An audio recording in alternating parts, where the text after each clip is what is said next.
Okay, you guys are not going to believe this one. Seriously. Settle in. Alex Thorne. Yeah, that Alex Thorne. 𝐅𝐻𝐸𝐷 promised to, revolutionize, well, everything, basically. AI-driven personal logistics, whatever that meant.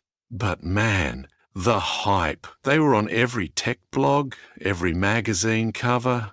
Thorne was this.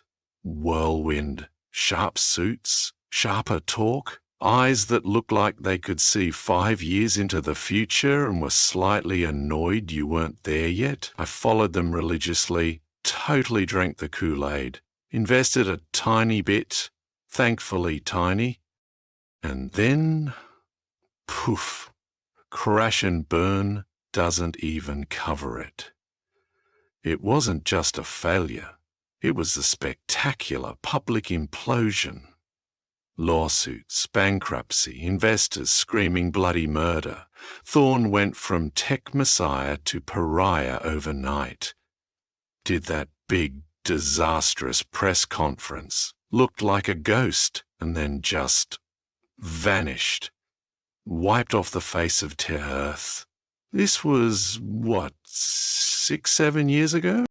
Everyone assumed the usual, right? Hiding out somewhere, broken, maybe trying to claw back some semblance of dignity or plotting some doomed comeback.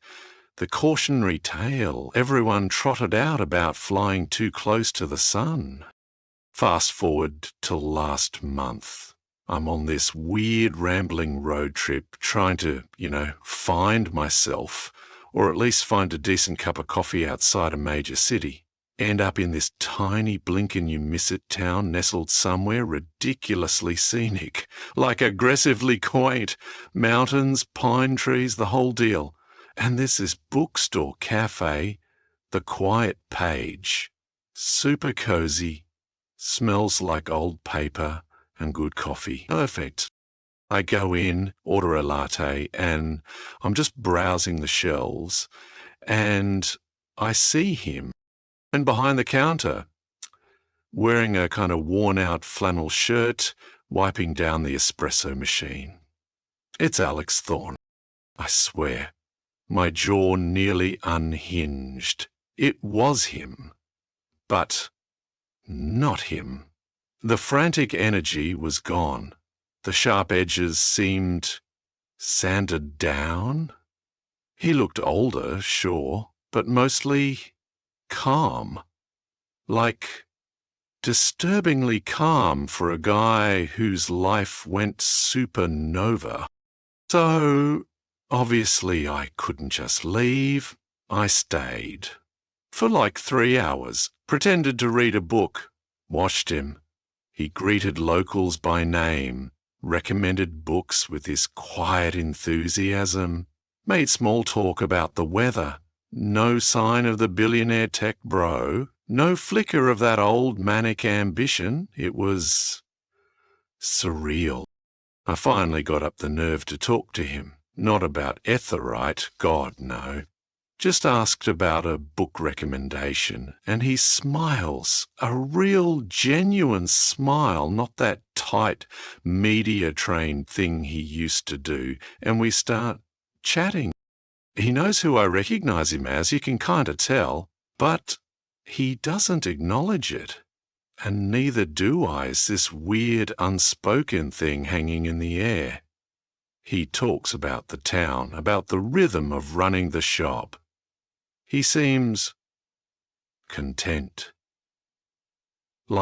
Truly content.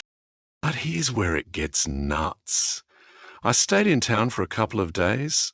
Place was charming, okay? And I kept going back to the Quiet Page, and I started noticing little things. The shop, while modest, seemed solid, well stocked. He wasn't stressed about making rent, He mentioned offhand needing to check on the servers for his side project. Side project in this town? One evening, it was quiet, just me and him. And somehow we got talking, gently, carefully. I didn't push, but I think he sensed my curiosity wasn't malicious. And he tells me, after 𝐅𝐻𝐷𝐄 blew up, he lost everything. Hit absolute rock bottom. Moved out here with basically nothing. The humiliation was crushing, he said. For months, he just existed. Hiked the trails, avoided people. He said the silence was deafening at first, terrifying even. He'd spent his whole life chasing noise, chasing the next big thing. Stillness felt like death.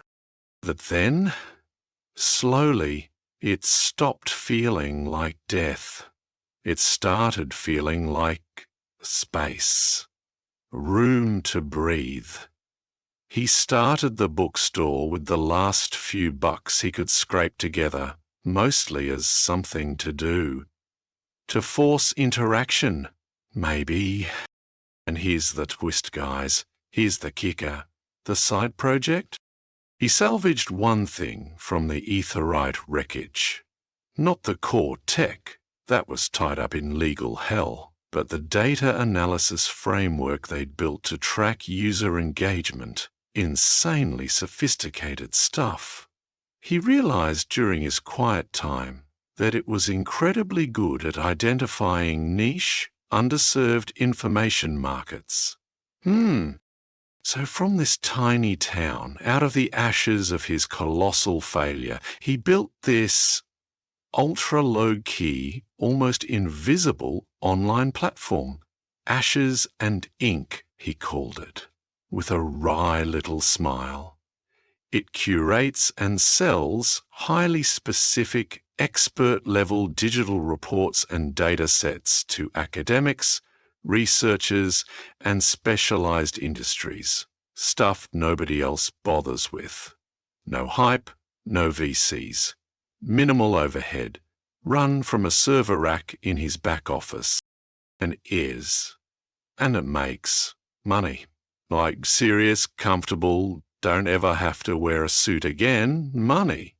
More consistent profit, he admitted, than 𝐅𝐻𝐷𝐄 ever actually made. He looked me dead in the eye and said, the biggest failure of my life wasn't 𝐅𝐻𝐷𝐄 collapsing. It was believing that that version of success was the only one that mattered. Losing it all, it forced me to find this. He gestured around the quiet little bookstore. Turns out, rock bottom had a pretty solid foundation. Wild, right? The guy everyone wrote off as a spectacular failure is secretly successful, arguably more fulfilled, and totally flying under the radar in a flannel shirt making lattes. He didn't fail. He just changed the definition of winning. It really makes you think, doesn't it, about what failure even is, about ambition and peace and what we're all actually chasing. Anyway, wow, just had to share that one. Let me know what you guys think down below. Crazy stuff.